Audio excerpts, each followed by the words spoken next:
Hey everybody, it's Brandon Dawson, and welcome back to the B. Dawson Show.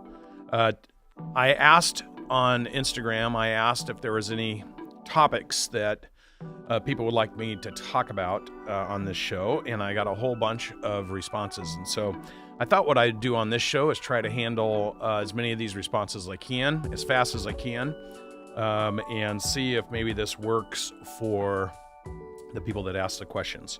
So this first question is from Tay_Rosano_Lehman. And her question was, how do you make an idea into a business? What steps do you take? And then how do you make those connections? So I'm going to break this down. There's three questions. How do you make an idea into a business? That's a really good question, and it's one that, quite honestly, I get asked a lot. So here's the easy answer from my perspective on this.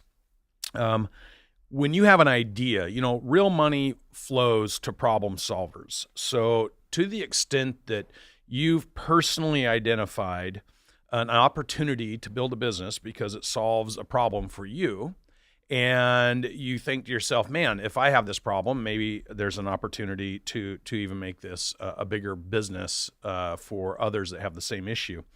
The question you have to ask yourself is, are there any examples to anyone who has done what it is I'm thinking about doing? The highest compliment you can give somebody is to basically model your behavior and your opportunity from what somebody else has done that's been successful. Most people make starting a business very complicated because what they fail to do is put a plan in place based on somebody who's done something very similar and had the kind of success that they'd like to have. So depending on what your idea is, if you could go find the most similar idea and look at how somebody took that idea, took it to market, positioned it in the market, and monetized their idea, then you can work backwards with your idea. And it doesn't have to be the exact same product or solution or whatever it is that you're wanting to create. But modeling somebody that you can anchor into, or two or three examples that you can go find. So when I have an idea about doing something, the first thing I do is say, where can I go find, or what can I go find that looks very closely to what it is I'm trying to do? And I try to understand as much as I can about that particular business or product or whatever that was successful. And that includes reading about the founders and what the founders said, how they started, and trying to find context so that in my mind, because all decisions are made based on either historical reference points or current education or watching other people and modeling your behavior. So if you don't have previous reference points, and if you don't know who to go model behavior after, then you have to read something. And what you would then do, in my mind, is say, okay, I'm reading about how to do this, and I'm now finding people who have done things like this, and now I want to really understand how they brought it to market, what was their behaviors, what were their actions, how did they advertise it, how did they market it, how did they present it into their community? Whatever the thing is that you're trying to do, you need to create reference points. You need to create some kind of rhythm in your mind about all the different mechanics and things that you need to do. And what you would do is just draw it into, so for me, I like to work backwards. So if it's $1 billion deal, I want to say, okay, who's gone out there and done $1 billion deal? And going backwards, trying to fill in as much context as I can about all the way to where they started it, and reading about how they accomplished it and all the things that they did, and really try to create a blueprint in my mind about how somebody else succeeded. And that brings me to her second question, which is, how do you take that idea? How do you make connections with people? Well, once you hone in on who are the highest examples to the thing that you want to do, and you start learning about those people, you start manifesting in your mind because you're concentrating. So you read about how they did it, you understand how they did it, you read as much that's available on how they did it, you went to supporting collaterals or materials from other resources that maybe fills in some gaps about how to do certain things, and you just keep going in that direction until you have absolute clarity as to who you're modeling after, how they went about doing it, and then you put yourself in play, just like finding a mentor. You reach out to them, you direct message them, you email them, you go to an event that they're hosting, and you listen to them, and you create an opportunity to try to meet them, and you handle yourself in a professional way with the best knowledge you can, asking good questions, and you try to approach somebody that if you can meet them personally. Otherwise, you use social media and use other things. But when you have an idea and you want that idea to come to life, you have to picture it first, and you need as much context as you can digest so that you have clarity as to this is what it could look like, and here's how it started, and I'm going to fill everything in the middle and try to learn as much as I can. This will answer her very next question, which is, how do you take those ideas and turn it into a business model? How do you write a business model? Well, simply by re-engineering as much content and as much information that you've digested while you learned how somebody who's a role model or who is an example to what you've done, if you start with the big picture and work to how they started it and what they did next, how did they market it, how did they position it, how did they monetize it, how did they bring it to market, how did they manufacture it, where did they go, who did they talk to, find out as much information as you can. And I would even say, sometimes you can Google what it is you want to do, and a lot of different stuff comes up, and you can start chasing this information down. And then if you can find an old episode on Shark Tank or something where somebody talked about this, it's interesting to go and watch how somebody else pitched what it was they were trying to do. So there's resources out there, but this is really about absorbing as much knowledge. People that start businesses automatically assume the what they do is going to be so compelling that everyone's going to want to be their customer.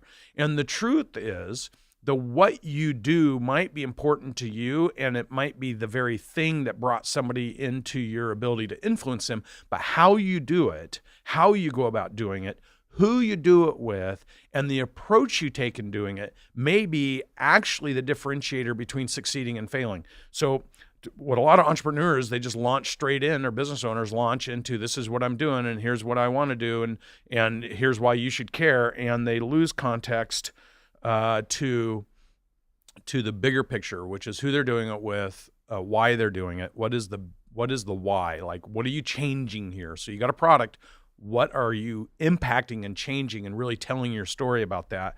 And sometimes the stories are compelling enough that they differentiate you from competitors in the marketplace. Then what you do is you sit down after you reverse engineer that, and you write down all those elements, and then you go to Pinterest and you find how to create a business plan. What are the elements in creating a business plan? And you transpose the information that you've collected about others, their strategies, their go-to-market, any content that you can find, and you start filling in the roadmap until you feel like it's 60 or 70 or 80% there. And then what you go do is you find a mentor who's built a business, and you ask them to help you fill the rest in. And what you should have is a very simple one page. Here's the big idea. Here's how I want to bring it to market. Here's how I want to monetize it. And here's the top 10 things that I think I need to do in order to make this work. And then you start saying, okay, these 10 things I need to do to make it work. I'm going to start filling in details of what those 10 things are, and try to get it clear and succinct and concise. And then from there, you'll have the context and the information and the strategy to create a business plan and have more information relative to how to take it to market. So Tay_Rosano_Lehman, I want to tell you thank you for asking the questions. And I hope this was helpful. And I would love to hear from you as you think about laying this out and what your strategy is in order to get the content and the information you need to formalize a plan. And feel free to keep in touch with me and let me know how that's going. And if you have any questions, direct message me, and I'd love to be able to answer them for you. This question is from Formata Social. And the question is, how do you assess financial risk when your business is in startup mode? That's a great question. How do you assess financial risk when your business is in startup mode? Well, this kind of goes back to my last conversation about building a business model. When you have an idea about what it is you'd like to do or what you're going to bring to market from a product, even if it's a personal services product or a specific product, the first thing that you need to understand is what is the value of that and what is the margin in those values. So, if it's a personal service thing where you're consulting, for example, what I would recommend you do is say, okay, for me to create a living consulting, I need to generate X amount of revenues. And in those revenues, I'm going to have certain expenses. So what would be my office expense, my travel expense, what would be all my expenses? How much do I need to do over and above what I need to earn? And this is a big mistake I see people make. They don't save enough money and they go start a business on a shoestring budget, and then they try to go get clients, but they significantly underestimate the cost to do business. Travel, third-party costs for help, margins on products and things that they need. And what happens is they maybe save enough for 6 months of income, but they don't have enough for the balance of the materials and things. So what I would say to somebody is, if you need $100,000 a year to live on, and you feel you can start a business and you can generate $100,000 a year doing your business, you should have $150,000 to $200,000 set aside so that you have excess cash for emergency situations, expenses, things of that nature. And if it takes a little longer, I see people start a business and they bump up against that window where they're running out of runway for time, and they start to panic and make short-term decisions. And so having a clear path of, okay, how many new clients do I get? How much revenue per client do I need to get? How much time per client, per revenue source do I need to give? Is there enough time in my day? And break it down and work backwards. And then what are the additional expenses I might have to incur in order to service that business? And how much time do I have to be able to do that before I put myself under pressure? And what I find with businesses is right when people start to give up is about the point in time that they're just starting to break through because they've been pushing. And so making sure you have a little extra runway, like maybe double what you think, making sure you have some money set aside for costs of things that you might have to do that you didn't think about. And that's why refining your business plan as best as possible and having extra runway, extra cash, and then understanding the lifetime value of a client, the immediate value, and then the lifetime client, and being in a position where don't just enter something where you only have one value to give and then you're done. Because anytime you go into a transactional business where it's a 1-for-1 ratio, I get one client, I generate $1, that becomes very hard to scale. And so you come out of the box, you might go get 10, 15, 20 clients, and all of a sudden you're doing $10,000 or $20,000, and you start thinking, oh my gosh, this is great. So you go hire help, and now you have an assistant, and you have somebody else doing some other work for you. And you're like, this is wonderful, but then those clients start dropping off. Now you need to get new clients, so your marketing costs go up.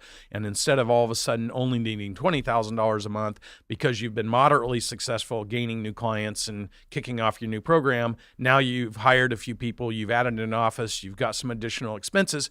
You leased a car to get around to go see your clients, and now you have to do $40,000 a month, and you still have a 1-to-1 ratio. So it's at some point scaling a business where it's on a 1-to-1 ratio will break you at some point.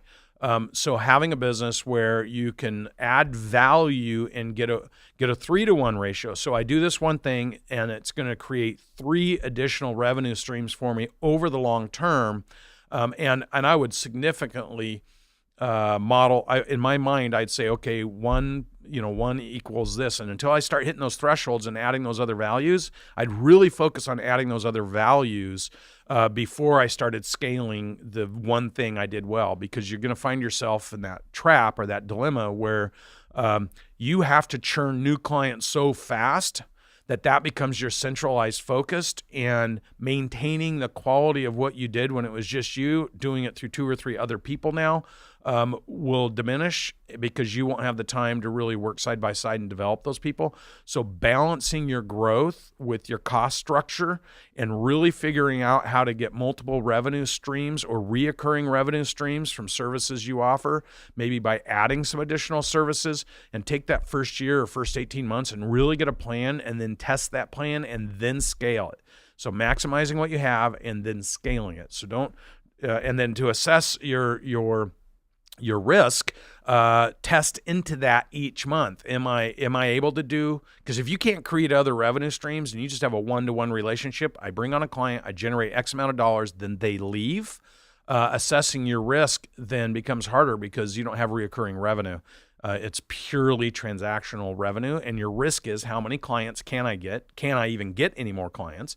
And how much money can I generate per client? And what happens, you start raising your prices because you realize you need to generate more resources, and then you start pushing new clients away because you're no longer offering things as cheap as you were before to get first clients in the door. So you assessing your risk is relative to your runway, how much cash you have, how much staying power you have, and then how much multiple lines of revenue can you create in your business, and getting those things to work together as levers so that then you can scale and add cost. And I would not scale and add cost until you figured those levers out. I would keep it small, keep it transactional, keep making sure you're generating enough money to feed yourself, your family, and stay in business until you can figure those other things out.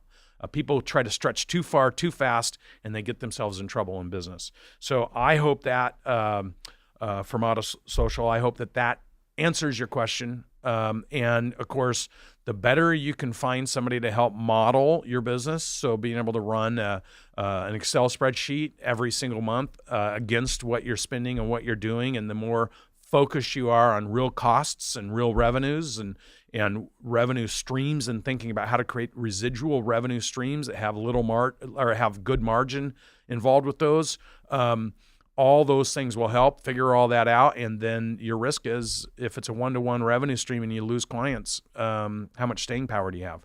And then if you're going to add costs, what are the additional revenue sources to cover those costs so that you can continue to scale, and being able to have a balanced approach at what that looks like and not doing it too fast. I hope that's helpful. I have another question, so I'm going to read it here, but I'm not going to say who it is to protect the innocent. The question is how to overcome anger towards your loved one. That's an interesting question. All I can do in this particular case is talk about myself, because I'm not an expert in this area, but I have had personal situations where I've been angry with people.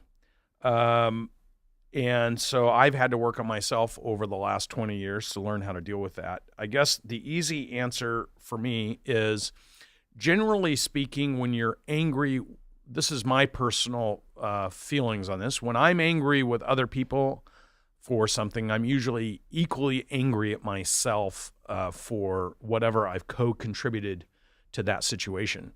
And so it's a lot easier to take my frustration out on the other person and blame them for my anger. But the fact is, I don't believe, if you're in a relationship or if you have an employee, I see this with business owners and their employees too, they're angry. Usually by the time you get to anger, there's been some co-contribution to the stress, resistance, friction, anxiety that exists in that particular dynamic. When it comes to employees, it's figuring out what allowed you to get to that place with them, and making sure and ensuring it doesn't happen again with any of your other employees, because that can't be interjected into the business environment and culture, or it eventually disrupts and devalues your relationship with your customers and the rest of the employees. When it comes to being angry with a spouse and having anger, I would say the first thing is resolving in your own mind why that anger exists in the first place. What are the things that happened that caused you to be angry, and how are you handling your response and your engagement in that particular situation, and how transparent are you does your partner know you're angry, and does your partner understand why you're angry? And does your partner understand what you feel needs to happen in order to resolve that anger? And if the answer is no, then you need to sit and engage your partner to those facts. And then I think from there, you need to try to resolve what's causing the anger. And I would recommend finding a professional who can help you navigate that and work through it. Because what I do know is there's no point in living life angry. There are things that make us angry. Anger comes from some other thing that's happening.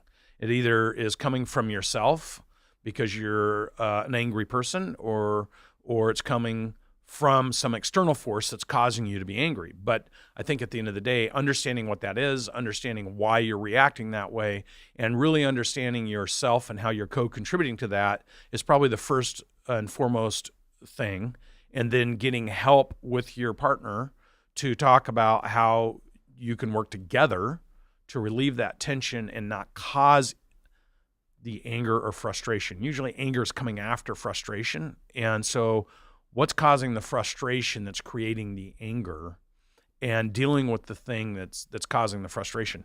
And if you're finding that you're angry all the time, maybe you need to be people outwardly project onto others what's happening inside. And I would say if you're finding yourself being angry in general, then you may be having some things you have to go deal with so you can get rid of your anger. If you're finding that somebody else is causing you to be angry, then you have to assess what you're doing to co-contribute to that environment or that situation or that particular incident. And I'd just be transparent and say, hey, I don't want to be angry anymore. I know you don't want me to be angry. We're doing things that are causing this, or you're doing things in my mind that are causing this, but I know I have to be co-contributing to it. And I think we need help. Go find help. And I think the sooner you recognize that if you're using the word angry and you're angry with a partner, you need to go get help, and your partner needs help. Because once you start being angry and you let that fester, there's not a lot of good places it can go to. So my recommendation to you would be sit down with your partner, explain that you're finding yourself angry, identify what you think it is that's causing you to be angry, and say you don't want to be angry anymore, and you want both you and them to live a happy, healthy, amazing, remarkable life together, and you guys need help to go fix this. And then go fix it. Here's a good question. What is the most impactful lesson you've learned from your dad?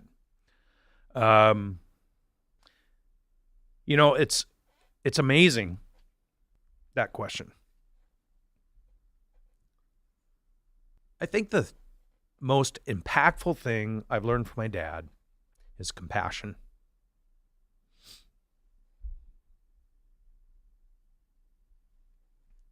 This is actually hard for me. It's a good question, but my dad and I are putting my stepmom in a memory home this week. I didn't think I was going to read this question, but my dad is a beautiful man. And he loves my mom. He's been with her, my stepmom, for 40 years. He's been so committed and so loving and such a great example. He's just a phenomenal father. And he's always been there for his kids. He's been there for his wife. He's been a great provider. They didn't grow up with wealth, but he's a wealthy man. He was a pastor. And when he and my mother divorced, he got a computer sciences degree, and he's been working in technology and running the mini church, and just a very honorable, very loving father. And I think he's at the hardest point of his life right now. I love him so much. So when you ask what I learned from my dad, what lessons, it's a hard one for me because he's so compassionate and he's so giving and he's so loving that I learned that it's okay to be that way as a man. And I'm not as good at it as he is. He knows how to forgive better than I do. He knows how to love better than I do. But compassion, commitment, loyalty, honesty, these are things I've learned from my dad, and I've aspired my whole life to be an example of that. And I've failed on multiple occasions. But he's a rock. And I'm just so thankful for him and his influence on me. But I'm a lucky guy because I'm going to extend that question. I have an amazing mom. They divorced when I was 8 years old. And she's equally loving and compassionate. She's driven. She's been a very successful entrepreneur. She's always been committed to her passion and her joy.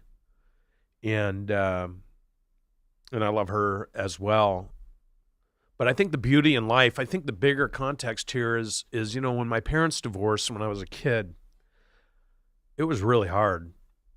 But when I look backwards on the impact that the different people that came into my life because of the divorce, I'm like one of the luckiest guys I think that ever existed, because I was able to meet my stepdad.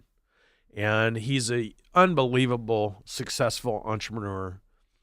And I got to watch him go from startup to success. And I know that imprinted in my mind things about business and about accomplishment and about drive and determination. And so I got to learn so much from those that impacted me. My mom and my stepdad. They're now divorced and living different lives for the last 25 years, but I learned so much from them. And then my stepmom with my dad, who's going into the memory home, she's a hard worker. She was always a hard worker. They were always there for us kids. They made it to every football game, every basketball game. They were just very committed and loyal to their family. So I had the benefit of growing up with an entrepreneurial family who was totally committed to the business and grinding it out every day and willing to lose at all costs and willing to make whatever they had to make happen. And I was in that environment. And then I was over in the environment with my dad and my stepmom, where it was all about taking care of the kids and making sure they went to Christian schools and making sure they had food, making sure they had clothes on their back. We all had to work hard because they didn't have money. So being in a situation where I had to work in restaurants in the 10th grade and 11th grade and 12th grade to have any money for gas. I had to work on the walnut orchard. I had to clean cars and be a bus boy and work in tanning salons and pick up side jobs here or there, bucking hay, whatever I had to do, because if I wanted any money outside of the absolute essentials, I had to earn it. And being able to move from that environment to an environment with my stepfather, my mom, where they had a vision, they were working every day, they were grinding and making things happen. And today it's $1 billion company. When I was there, it was just starting. But my stepfather had a vision of changing the world and changing hearing care and changing what hearing aids did, and being able to grow up in that and seeing how somebody with so much drive and so much determination, and being able to see my mom bring people together and make them feel important and make them feel like they weren't customers, but yet they were future partners and that they were doing something to change the world together. And being able to learn that and bounce between those two different environments molded me as a human being, because I learned compassion, I learned love, I learned commitment and dedication. I learned and had family, but I also learned drive and determination and entrepreneurism and dedication at all costs and doing anything and everything you have to do to win and never giving up. And to be able to go between those two things, it was really a blessing. But the thing about self-reflection is you don't realize it until you're reflecting on it. Like right now, you don't realize how much that imprints on you. You don't realize how much maybe at the time you didn't realize how much you would actually respect that or appreciate it. Despite all the problems, there was a lot of bad things that happened in the last 30 years with everybody. But in the bigger context, looking backwards, every bit of that experience was a gift because it shaped and molded me to being the person I am today. And I think for many of you, you struggle with whatever you're caught up with right now in this moment. And some of you came from really hard lives. And some of you are fighting through to get to the next level. And it's hard. The encouragement I want to give you, the confidence I want to give you is that when you do find that breakthrough and you do find that thing that allows you to take control and change your life and not be angry or build that business plan, get that first client or hire that first employee and change their lives. And that's the journey. And you really don't have an opportunity until you look backwards from time to say, what did it all mean ultimately? And we spend all our energy right now so focused on right now. Are we happy? Are we sad? Are we mad? Are we disappointed? Are we stressed? Instead of realizing that in the bigger context of our life, we're just one decision away from breaking through and changing the world around us. And learning from people. You can learn from people that are positively impacting your life, and you can learn from people that you don't respect and you don't like. I've learned as much what not to do by watching what other people did do. And instead of spending my time bitching about it, I just took good notes. Here's a recommendation to you. As you go through the world all day long, or you're going up to work and you're showing up and you're seeing things you don't like, you don't respect, you don't want to ever be like, you don't want it in your life, write that stuff down. Make a list, the stuff that you will never do given the opportunity to impact other people or pursue your personal, professional, financial aspirations and joy. Write down everyday stuff you will never, ever do when you get to a position where you're influencing other people. Equally, write down every single thing that you love you see other people do. It could be somebody in a restaurant who was so polite and kind when they met you. It could be a boss that said something that made you feel amazing. It could be a coworker who was struggling and somebody helped them break through that. Write down those little tiny things that you see happening around you in real time every single day, what you'll never do given an opportunity and what you always want to be perceived and looked at and feel about impacting other people. Don't be a drainer. Don't be a victim. Look, Grant Cardone talks about it. Don't be a little bitch. You have every tool you need to create anything you want in your life at any point in time. The question is, what are you thinking about? What are you focused on? What are you doing with the information? How are you acting on it? And how do others perceive your seriousness about it? And if you're dead serious about where you want to go and what that picture looks like and the impact you want to create, and if you don't know that, it's okay. But in these moments, learn what you don't ever want to be perceived like and what you don't want to sound like. So if you're angry, stop being angry and find things that bring you joy, and then learn to bring that other joy to the person that you love because you're with that person and you only have so much time on this earth. So why spend your time being miserable? So co-create, create the thing you want. Because once you have intentionality, you know what you want, you're concentrating on what you want, you're reading about the things you want, you're finding examples to the things you want, you're researching how those people actually excelled and got what they got and how they did it. And it's not about the fancy car. The fancy car, the fancy house follows the dedication and the commitment to the hard work. And if you're doing it for the cars and you're doing it for the houses, you're doing it for the wrong thing. But if you're doing it for the impact you can create in the work that you're doing, the cars and the houses will follow. So I'm just encouraging you, and I don't know why I'm on this rant other than the question asked me about my dad caused me to go to this rant, because I spend my life helping people all day long at every single level. And my frustration is the choice that when I see people making choices to be victims, and victims are usually volunteers. I've met so many remarkable people that had all sorts of bad things happen to them. Choose to live the most you can in your life. Find those examples, be dedicated and committed to finding out how they did it, pursue that passion, pursue that joy, be committed to your success, committed to the people's success around you, create value in other people's lives, love them, lead them, and build with them. Make that choice. Thank you for listening to the B. Dawson Show.